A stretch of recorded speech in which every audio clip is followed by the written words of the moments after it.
सालों पहले लखनऊ की उन तंग गलियों में जहां बारिश की बूंदें भी कच्चे मकानों की छतों पर अलग अलग धुन बजाती थीं, वहीं एक छोटा सा घर था, नेहा का। उसके ठीक सामने वाले मकान में रहता था आदित्य। बचपन से ही दोनों एक दूसरे के बिना अधूरे थे। आधी, मुझे पकड़ के दिखाओ। नेहा हंसते हुए आगे भागी और आदित्य पीछे पीछे दौड़ पड़ा। मिट्टी से सने पैर, माथे पर पसीने की बूंदें और आंखों में शरारत, यही था उनका रिश्ता। वो दोस्ती जो जिंदगी लगती थी। समय के साथ दोनों बड़े हुए, मगर उनकी मासूम दोस्ती कभी नहीं बदली। स्कूल से लौटते समय गली के कोने पर गोलगप्पे खाना, छत पर बैठकर घंटों तक सपनों की बातें करना और एक दूसरे की हर छोटी बड़ी परेशानियों में साथ देना, सब कुछ परफेक्ट लग रहा था। लेकिन ज़िंदगी की हर कहानी परफेक्ट नहीं होती। एक दिन आदित्य के घर में हलचल थी। उसका पिता, जो सरकारी नौकरी में थे, उनका ट्रांसफ़र दिल्ली हो गया था। आदि, तुम जा रहे हो? नेहा की आवाज़ में पहली बार डर था। आदित्य ने ज़बरदस्ती मुस्कुराने की कोशिश की। हाँ, लेकिन मैं वादा करता हूँ, हम हमेशा दोस्त रहेंगे। नेहा की आंखों में आंसू थे, लेकिन उसने ज़बरदस्ती मुस्कुरा कर कहा, हाँ, हमेशा। आदित्य चला गया। नेहा वहीं रही। सालों तक उनके बीच कोई संपर्क नहीं हुआ। जिंदगी ने अपनी रफ्तार पकड़ ली, मगर कुछ यादें, कुछ रिश्ते वक़्त की धूल में भी धुंधले नहीं होते। सालों बाद Delhi railway station Aditya train से उतरता है। हाथ में एक पुराना बैग और दिल में अनगिनत यादें। सरकारी नौकरी में आकर अब वो एक अफसर बन चुका था, मगर दिल के किसी कोने में आज भी वो लड़का जिंदा था जो लखनऊ की गलियों में नेहा के साथ भागा करता था। सर, कैब ले लीजिए, एक ड्राइवर ने पूछा। आदित्य हल्की मुस्कान के साथ मना कर देता है। वो खुद ही इस शहर को महसूस करना चाहता है, हर गली, हर मोड़, जहाँ कभी उसने सपने देखे थे। उधर लखनऊ में नेहा अब एक स्कूल टीचर बन चुकी थी। उसकी ज़िंदगी भी अब तयशुदा लय में चल रही थी। क्लासरूम में बच्चों को पढ़ाते हुए कभी कभी उसकी नज़र खिड़की के बाहर चली जाती, जैसे किसी भूली बिसरी याद को तलाश रही हो। मैम, आप कुछ सोच रही हैं? एक बच्ची ने पूछा। नेहा चौंक गई और मुस्कुराते हुए बोली, नहीं बेटा, कुछ नहीं। मगर दिल जानता था वो कुछ नहीं कोई था। लखनऊ, एक कॉफ़ी शॉप, शाम का वक्त था। हल्की बारिश हो रही थी। आदित्य उसी कॉफ़ी शॉप में बैठा था जहाँ कभी नेहा और वो कॉलेज के दिनों में घंटों बातें किया करते थे। तभी दरवाजे की घंटी बजी और एक जानी पहचानी आवाज़ सुनाई दी, भैया, एक ब्लैक कॉफ़ी देना, बिना शक्कर की। आदित्य का दिल धड़क उठा। उसने धीरे से मुड़कर देखा। नेहा, वो अब पहले से ज़्यादा परिपक्व लग रही थी, मगर मुस्कान अब भी वैसी ही थी। कुछ सेकंड के लिए आदित्य के कदम रुक गए। फिर उसने हिम्मत करके धीरे से कहा, नेहा। नेहा ने आवाज़ सुनी और चौंक गई। वो पलटी। उसकी आंखें फटी की फटी रह गईं। आह! आदि। सालों बाद वो दोनों आमने सामने थे।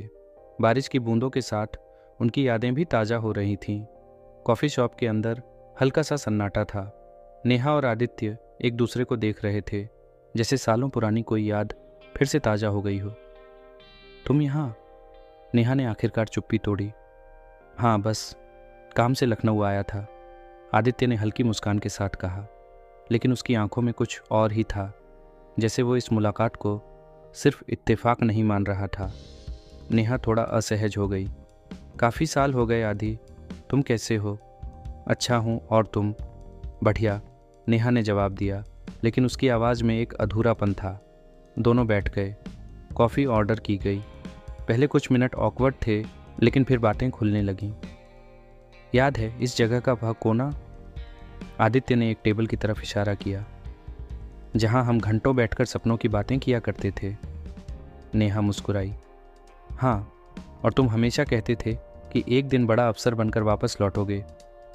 और देखो, मैं आ गया, आदित्य ने हल्के अंदाज में कहा, मगर उसकी नज़रों में सवाल थे। और तुम? उसने पूछा। जिंदगी कैसी चल रही है? नेहा कुछ पल के लिए चुप हो गई, फिर बोली, बस वही रोज़मर्रा की ज़िंदगी, स्कूल, घर, और कुछ नहीं। आदित्य ने गौर किया। नेहा के जवाब में कोई उत्साह नहीं था। क्या वो वाकई खुश थी? या कुछ ऐसा था जो उसने छुपा रखा था। बातचीत के बीच नेहा की घड़ी पर नजर गई। वो चौंक गई। ओह, मुझे निकलना होगा। आदित्य थोड़ा निराश हुआ, लेकिन उसने मुस्कुराते हुए कहा, कोई बात नहीं, फिर मिलते हैं। नेहा कुछ पल के लिए रुकी, फिर हल्के से मुस्कुराई, शायद, और वो चली गई। आदित्य वहीं बैठा रह गया, हाथ में आधी खत्म हुई कॉफ़ी और दिल में अनगिनत सवाल। रात का समय। आदित्य होटल के कमरे में अकेला बैठा था। उसके हाथ में कॉफ़ी थी, लेकिन दिमाग कहीं और था। नेहा की उस अधूरी मुस्कान में जो उसने कॉफ़ी शॉप में देखी थी। क्या वो वाकई खुश थी? उसने मोबाइल उठाया और इंस्टाग्राम पर नेहा का प्रोफाइल सर्च किया। उसकी प्रोफाइल पब्लिक थी। उसने तस्वीरें स्क्रॉल करनी शुरू कीं। ज़्यादातर तस्वीरें स्कूल के बच्चों के साथ थीं, कुछ परिवार के साथ, लेकिन किसी के साथ कोई रोमांटिक तस्वीर नहीं थी। तो फिर उसने ऐसा बर्ताव क्यों किया? उधर नेहा अपने घर की बालकनी में खड़ी थी। हल्की ठंडी हवा चल रही थी। वो आसमान की तरफ देख रही थी, लेकिन दिमाग में किसी और के सवाल गूंज रहे थे, आदित्य के। उसने अंदर जाकर अलमारी खोली और एक पुरानी डायरी निकाली। उसमें कुछ खत रखे थे, आदित्य के लिखे हुए। उसने एक खत खोला। नेहा, मैं वादा करता हूँ कि जब भी लौटूंगा सबसे पहले तुम्हें ढूंढूंगा। उसकी आंखें नम हो गईं। आदि, तुमने वादा निभाया, लेकिन अब हालात पहले जैसे नहीं रहे। उसने डायरी बंद कर दी और एक गहरी सांस ली। अगली सुबह आदित्य लखनऊ की उन्हीं पुरानी गलियों में घूम रहा था जहां उसने अपना बचपन बिताया था। अचानक उसे एक किताबों की दुकान दिखी। उत्सुकतावश वह अंदर गया। तभी, ये किताब कितने की है? वो आवाज़ जानी पहचानी थी। उसने पलट कर देखा, नेहा वो सामने खड़ी थी और उसके चेहरे पर वही अनजाना संकोच था। आदित्य मुस्कुराया। लगता है हमारी मुलाकातें अब किस्मत तय कर रही हैं। नेहा हल्का सा हंसी। शायद, लेकिन इस बार आदित्य ने ठान लिया था, अब वो नेहा से उसके दिल की बात जरूर पूछेगा। किताबों की दुकान में आदित्य और नेहा आमने सामने खड़े थे, हल्की मुस्कान के साथ, लेकिन दोनों के दिलों में बहुत से सवाल थे। तो तुम अब भी किताबें पढ़ती हो? आदित्य ने बातचीत शुरू की। हाँ, बस आदत नहीं बदली, नेहा ने हल्के से जवाब दिया। आदित्य कुछ पल उसे देखता रहा, फिर सीधा सवाल कर दिया, नेहा तुम खुश हो? नेहा चौंक गई। उसने ज़बरदस्ती मुस्कुराने की कोशिश की। हाँ आदि, क्यों नहीं, लेकिन तुम्हारी आंखें कुछ और कह रही हैं। नेहा कुछ नहीं कह पाई। उसने किताब उठाई, पैसे दिए और दुकान से बाहर निकलने लगी। आदित्य ने तुरंत उसका हाथ पकड़ लिया। नेहा प्लीज़, अगर कुछ कहना चाहती हो तो कह सकती हो, वही पुराना आदि हूँ। नेहा ने एक पल के लिए उसकी आंखों में देखा।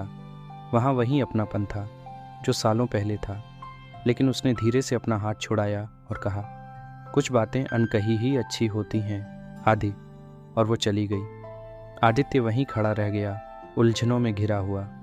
तभी उसकी नज़र दुकान के दूसरी तरफ खड़े एक शख्स पर पड़ी जो नेहा को जाते हुए देख रहा था। वो शख्स करीब 30 से 32 साल का था, अच्छी ड्रेस पहने हुए, लेकिन उसकी आंखों में एक अजीब सा सवाल था। आदित्य ने गौर किया। वो शख्स नेहा की हर हरकत को ध्यान से देख रहा था। कौन हो सकता है ये? आदित्य के मन में शक और भी गहरा हो गया था। क्या नेहा सच में खुश थी, या फिर वो किसी ऐसी सिचुएशन में थी जिससे वो खुद को बचाना चाह रही थी? रात का समय। आदित्य होटल की बालकनी में खड़ा था। दिमाग अब भी उसी रहस्यमयी शख्स के बारे में सोच रहा था। कौन था वो, और क्यों नेहा को इस तरह देख रहा था? वो अपने सवालों का जवाब ढूंढना चाहता था, लेकिन बिना नेहा से पूछे ये संभव नहीं था। अगले दिन स्कूल के बाहर नेहा अपनी क्लास खत्म करके बाहर निकली। तभी उसे आदित्य का चेहरा दिखा। आदि, तुम यहाँ? आदित्य ने बिना भूमिका के पूछा। नेहा, मैं जानना चाहता हूँ, कल जिस शख्स को मैं दुकान के बाहर देख रहा था वो कौन था? नेहा का चेहरा अचानक फीका पड़ गया। उसने खुद को संभालते हुए कहा, तुम्हें इससे क्या फ़र्क पड़ता है आदि? आदित्य ने एक गहरी सांस ली। नेहा, मुझे फ़र्क पड़ता है। क्योंकि मैं देख सकता हूँ कि तुम कुछ छुपा रही हो। नेहा कुछ पल खामोश रही, फिर उसने नज़रें झुका लीं। आदि, कुछ बातें जानने से सिर्फ दर्द ही मिलेगा, तो वो दर्द मुझे भी महसूस करने दो नेहा। नेहा की आंखें छलक उठीं, लेकिन उसने खुद को रोक लिया। आदि, मैं किसी से सगाई कर चुकी हूँ। आदित्य के पैरों तले जमीन खिसक गई। क्या? नेहा ने धीरे से कहा। हाँ, वो शख्स मेरा मंगेतर है, राहुल। आदित्य ने खुद को संभाला। क्या तुम उससे खुश हो? नेहा ने कोई जवाब नहीं दिया, सिर्फ हल्की मुस्कान के साथ कहा, अब ये सवाल मायने नहीं रखता। आदित्य समझ गया कि कहीं ना कहीं नेहा की आंखों में अभी भी एक अनकही दास्तान छुपी है, लेकिन क्या वो इस दास्तान को जानने के लिए आगे बढ़ेगा, या फिर किस्मत ने उन्हें वाकई हमेशा के लिए अलग कर दिया है? एक कैफ़े, शाम का समय। आदित्य कैफ़े के एक कोने में बैठा था और उसके सामने बैठा था राहुल, जो नेहा का मंगेतर था, देखने में स्मार्ट, कॉन्फिडेंट और एक बिजनेसमैन की तरह बोलने वाला। तो तुम वही आदित्य हो? राहुल ने हल्की मुस्कान के साथ कहा। आदित्य ने सीधा जवाब दिया, और तुम वही राहुल जिससे नेहा शादी करने वाली है? राहुल ने कॉफ़ी का एक सिप लिया और मुस्कुराकर बोला, हाँ, और मुझे उम्मीद है कि तुम्हारी मुलाकात सिर्फ एक पुरानी दोस्ती तक ही सीमित रहेगी। आदित्य ने गहरी नज़रों से राहुल को देखा। नेहा तुम्हारे साथ खुश है? राहुल थोड़ा हंसा। क्यों, तुम उसके बॉडीगार्ड हो? आदित्य ने अपनी जगह से हल्का सा झुककर कहा, नहीं, लेकिन मैं उसे सबसे अच्छे से जानता हूँ और मैं देख सकता हूँ कि वो खुश नहीं है। राहुल की मुस्कान गायब हो गई।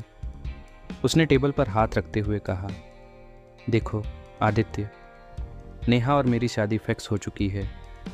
हमारे परिवार जुड़े हुए हैं और ये रिश्ता अब तय है। तो फिर उसे ज़बरदस्ती क्यों निभा रहे हो? आदित्य ने ठहरते हुए पूछा। राहुल की आंखों में एक पल के लिए कुछ बदला, फिर उसने सिर हिलाते हुए कहा, क्योंकि कुछ रिश्ते प्यार से नहीं, हालात से तय होते हैं। आदित्य अब समझ चुका था, नेहा इस रिश्ते में खुश नहीं है, बल्कि किसी दबाव में है। उधर नेहा अपने कमरे में बैठी थी, उसकी आंखें नम थीं। उसकी उंगलियों में राहुल की दी हुई सगाई की अंगूठी थी, जिसे वो धीरे धीरे घुमा रही थी। आदि, मैं चाहकर भी तुम्हें कुछ नहीं बता सकती। वो किसी गहरे दर्द में थी, लेकिन वो दर्द सिर्फ वही जानती थी। आदित्य अब तय कर चुका था, वो नेहा से सच्चाई जानकर रहेगा। रात का समय। आदित्य नेहा के घर के बाहर खड़ा था। उसकी आंखों में सवाल थे और जवाब सिर्फ एक ही इंसान दे सकती थी, नेहा। उसने कॉल किया। आदि, इतनी रात को? नेहा ने धीरे से पूछा। मुझे तुमसे बात करनी है अभी।